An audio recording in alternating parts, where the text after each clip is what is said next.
예, 바울이 드디어 예루살렘에 도착하는 그 장면까지 우리가 지난주에 살펴보았습니다. 바울이 예루살렘에 들어간 것은 단순한 귀환이 아니었습니다. 그는 성령에 이끌려서 고난과 결박이 기다린다라는 것을 알면서도 예루살렘으로 올라갔습니다.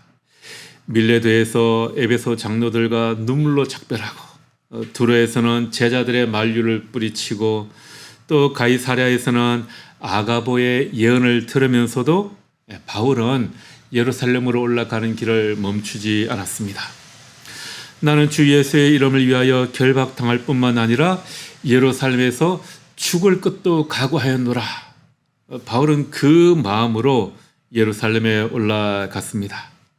역시나 예루살렘에서 바울을 기다리고 있는 것은 환대가 아니라 위기였습니다. 바울은 예루살렘의 교회 지도자인 야고보와 장로들을 만났습니다. 여기에 나오는 이 야고보는 예수님의 형제 야고보를 말하는 겁니다. 그들을 만나서 그동안의 사역을 보고합니다. 바울이 이방인 세계에서 하나님이 행하신 일을 하나하나 이야기하니까 그들이 다 하나님께 영광을 돌렸습니다. 그런데 이어지는 그 장로들의 말에는 아주 심각한 긴장감이 담겨 있죠. 20절, 21절 말씀인데요. 20절에 보면 그들이 듣고 하나님께 영광을 돌리고 바울들어 이르되, 분명히 바울이 보고한 그 내용을 듣고 하나님께 영광을 올려드렸습니다. 그런데 걱정이 생겼다는 거죠. 뭐라고 합니까? 형제여부터 우리 같이 한번 읽어볼까요? 형제여, 그대도 보는 바에 유대인 중에 믿는 자 수만 명이 있으니 다 율법의 열성을 가진 자라. 내가 이방에 있는 모든 유대인을 가르치되 모세를 배반하고 아들들에게 할례를 행하지 말고 또 관습을 지키지 말라 한다 함을 그들이 들었도다. 여기서 중요한 표현이 나오죠. 바울 당신이 이런 말을 한다는 것을 그들이 들었다라는 겁니다. 바울 당신이 그렇게 가르쳤다라고 말하는 것이 아니고요, 당신에 대해서 이렇게 말하는 것을 우리가 들었다라고 말하는 겁니다. 문제는 이것이 사실이 아니라 소문, 거짓 소문이라는 겁니다. 여기에서 이 그들이 들었다라는 말의 헬라어는 카테케오라고 하는데요, 단순히 한번 들은 게 아니다라는 겁니다. 반복적으로 교육받고 지속적으로 주입되었다라는 그런 뜻이 담겨 있습니다. 예루살렘에 있는 성도들은 바울을 직접 만나본 적이 없습니다. 바울에 대한 이야기를 소문으로만 계속해서 들었습니다. 그리고 어느 순간 그 소문으로 듣던 그 이야기가 이제 사실처럼 굳어졌다라는 거죠. 문제는 이미 이 예루살렘 교회에 수만 명의 유대인 신자들이 있는데 이들은 율법에 열심히 있는 자다라고 합니다. 예수 그리스도에 대한 복음을 받아들이기는 하였지만 그 유대 율법에도 아주 철저한 사람들이다라는 겁니다. 그러니까 바울이 율법을 지키지 않는다라는 소식은 이 유대 그리스도인들에게 도저히 받아들이기 힘든 것이었습니다. 그리고 더 큰 문제는 그렇게 들리는 소문이 소문일 뿐 사실이 아니다라는 거죠. 바울은 이방인 그리스도인에게 할례를 강요하지 않았지만 유대 그리스도인에게는 할례를 하라 마라 그렇게 가르친 적이 없습니다.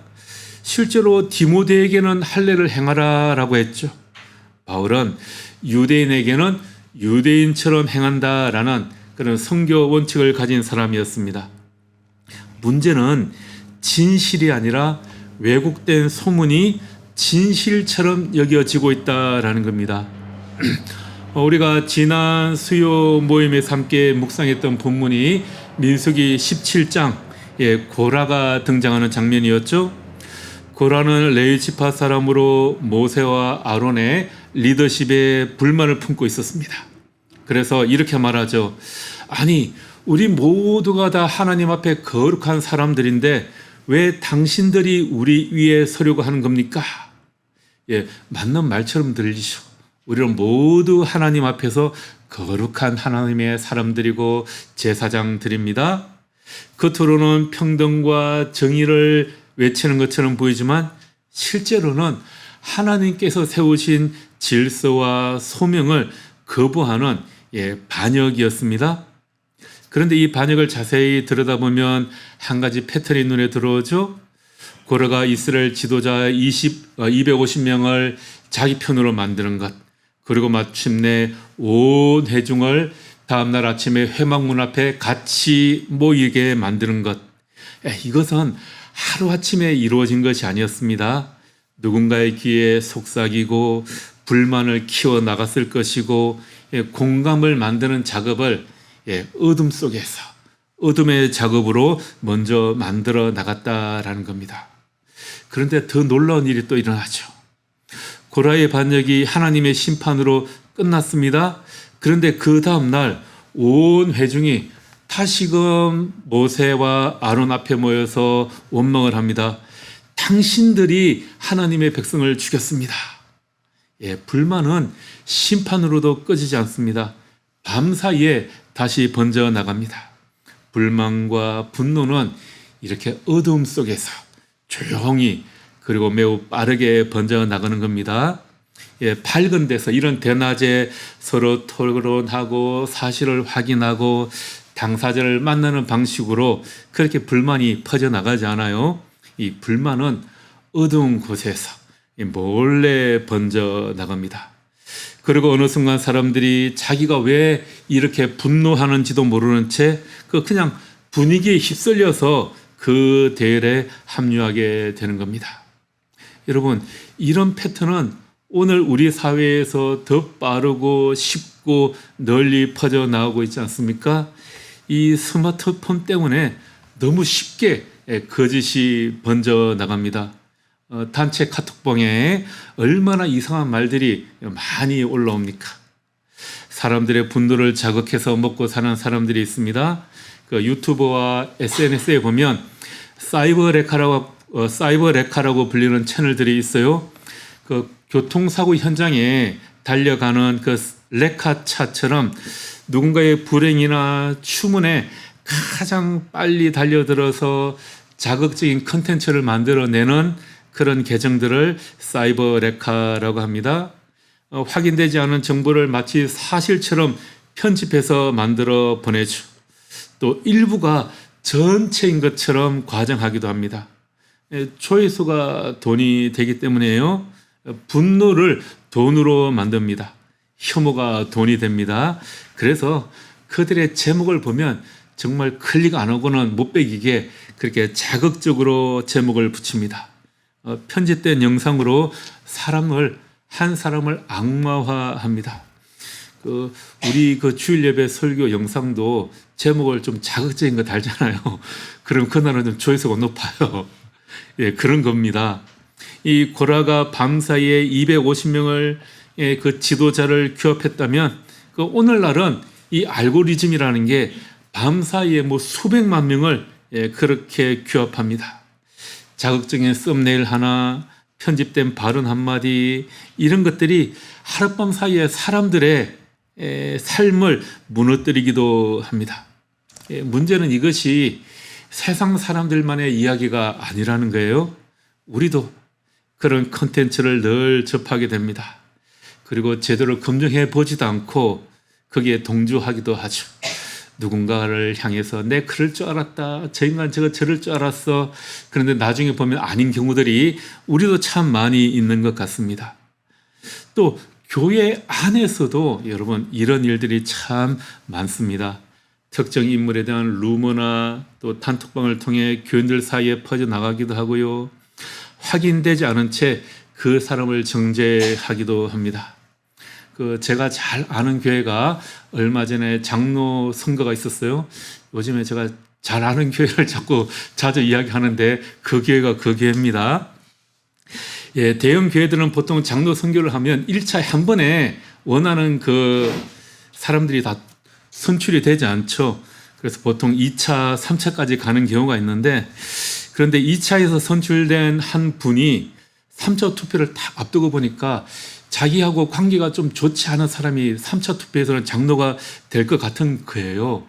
그래가지고 몰래 자기하고 친한 사람들에게 전화를 막 돌렸다는 겁니다. 그 사람 장로 되면 안 된다, 투표하지 말라, 그런 걸 막 뿌렸다라는 거예요.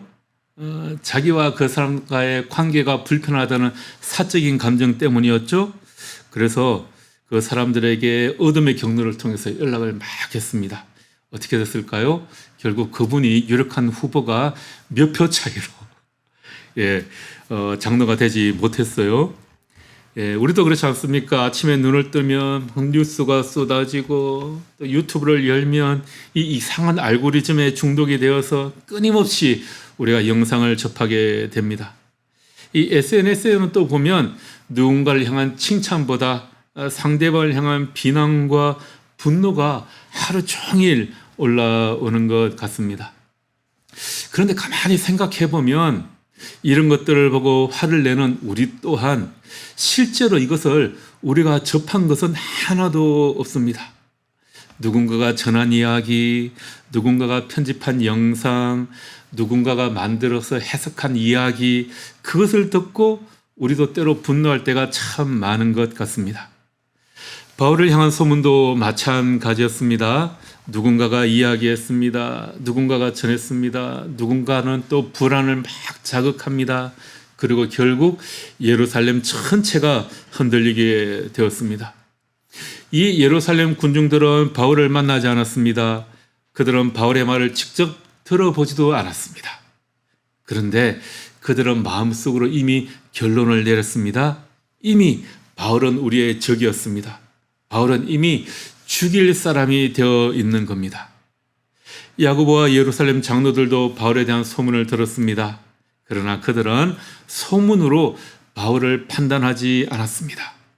바울의 보고를 다 들었고 이제 이 문제를 우리가 어떻게 해결할까 하고 해결점을 함께 찾게 됩니다. 야고보는 이 문제를 해결하기 위해서 구체적으로 제안을 하죠. 22절에서 24절에 나오는 내용인데요. 그 예루살렘 아마 교인 중에 나시린 서원을 이행 중인 형제 4명이 있었나 봅니다. 그래서 바울들어 이 4명을 당신이 데리고 성전에 들어가서 정결의식을 함께 행하십시오. 그리고 그들이 머리를 깎을 때 비용이 드는데 그 돈을 바울 당신이 좀 대십시오라고 이야기하는 겁니다. 그 24절 말씀에 보면 우리 개역 개정 성경의 문맥으로 보면 마치 바울들어 이발비를 내라 라고 하는 것처럼 이해하기 쉬운데 이발비만 내라는 게 아니고요. 그 나시린 서원을 하게 되면 그것을 끝날 때 제사를 많이 드려야 됩니다.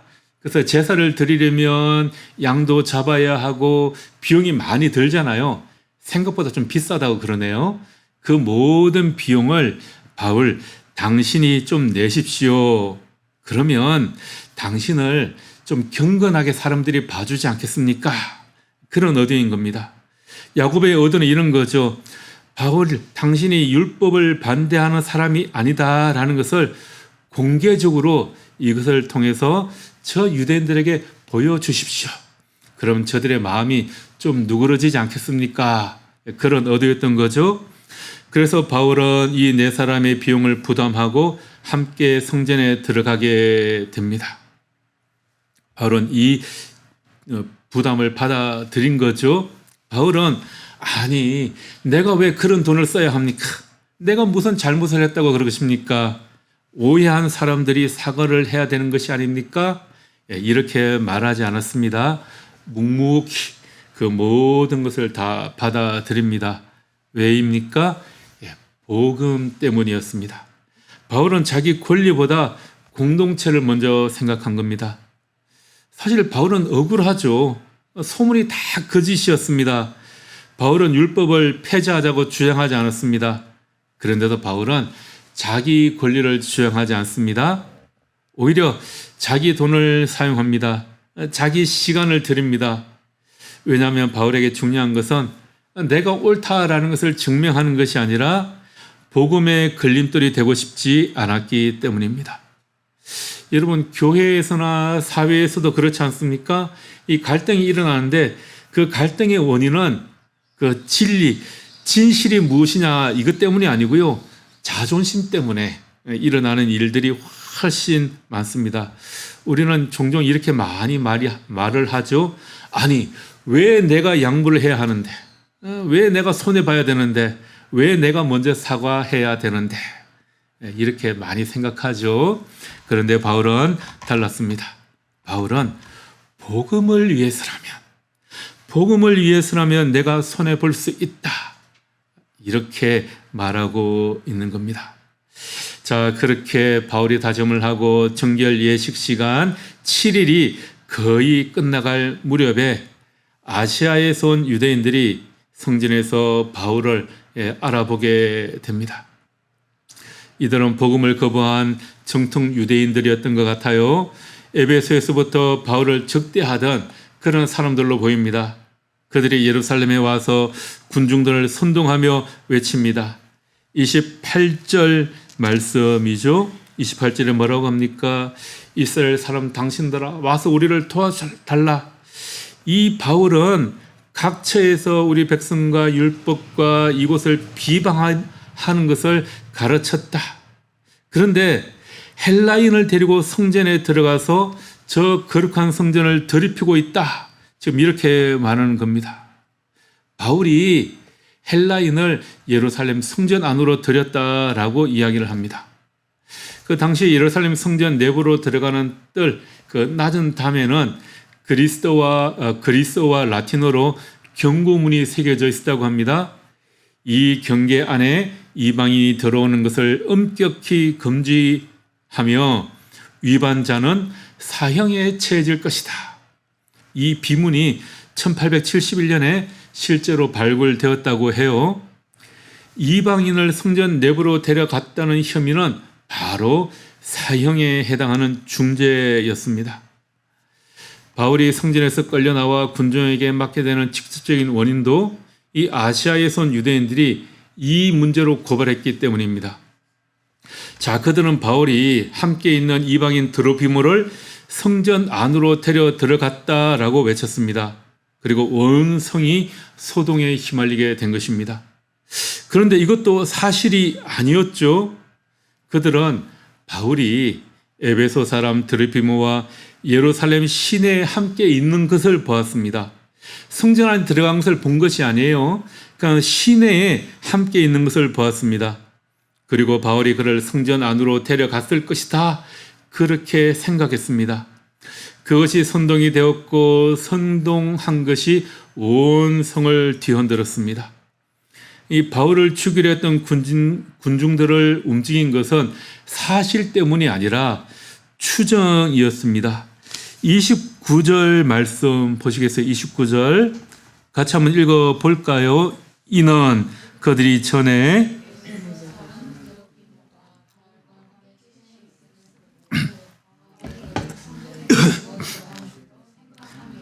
생각함이러라. 봤다가 아니죠. 생각하다. 이 생각하다라는 말은 헬라어로 에노미존인데요. 이 단어의 의미는 단순히 그냥 생각했다라는 것이 아니라 사실 확인 없이 당연히 그럴 것이다 라고 여기는 겁니다. 그 문제는 드로비모가 성전에 들어간 것을 본 적이 없습니다. 확인한 적도 없습니다. 증거도 없습니다. 그런데 당연히 들어갔을 것이다 라고 여긴 거죠. 그리고 그 결론을 사실처럼 믿었습니다. 이 그동안 바울에 대해서 잘못된 편견, 반복적으로 들어왔던 그 오해가 이제 바울이 어떤 행동만 해도 그것이 사실처럼 여겨지는 겁니다. 요즘에 그런 사이버레카나 SNS의 거짓 뉴스가 바로 이 에노미존의 구조인 거죠. 사실 확인 없이 그럴 것이다 라고 주장하고 또 그것을 듣는 사람은 그렇게 믿게 되는 겁니다. 군중은 그래서 바울을 성전 밖으로 끌어내고 성전 문을 닫습니다. 바울은 구타당하기 시작합니다. 이때 로마 천부장이 군인들을 이끌고 달려옵니다. 바울은 사슬에 묶이고 군중의 함성이 너무 커서 천부장은 무슨 일이 일어났는지조차 알 수 없었습니다. 이 폭력이 극에 달했죠. 그래서 병사들이 바울을 막 떠매어 들고 가야 하는 그런 상황이 되었습니다. 자, 오늘 본문에서 바울은 두 종류의 위기를 마주하게 됩니다. 20절, 21절에서는 예루살렘에 있는 유대인 신자들의 우려는 이 선의에서 나온 것이었습니다. 소문을 듣기는 했지만 어떻게든 바울을 만나서 함께 이 문제를 해결할 방법을 찾으려 했습니다. 반면에 27절에 나오는 이 아시아 유대인들은 복음을 거부한 사람들이었습니다. 그들은 악의적으로 고발하고 선동하여서 바울을 정말 죽이려고 했습니다. 바울이 선결 예식을 치른다고 해도 복음 자체를 거부하는 사람들의 이 적대감은 전혀 사라지지 않았습니다. 요즘에 보면 우리 사회에서도 결과가 어떻게 나오든지 이미 결론을 다 정해놓은 사람들이 있습니다. 뭐 절차가 투명하면 너무 깔끔해서 의심스럽다, 또 조금이라도 빈틈이 보이면 내 그럴 줄 알았다, 그런 사람들이 있죠. 예, 어떤 증거도 어떤 해명도 어떤 행동도 그들의 판단을 바꾸지 못합니다. 요즘에 나오는 그런 부정선거론자들은 어떤 말을 해도 안 통하잖아요. 그 부정선거가 없다는 것을 완벽하게 증명해라. 없다는 것을 어떻게 증명할 수 있습니까?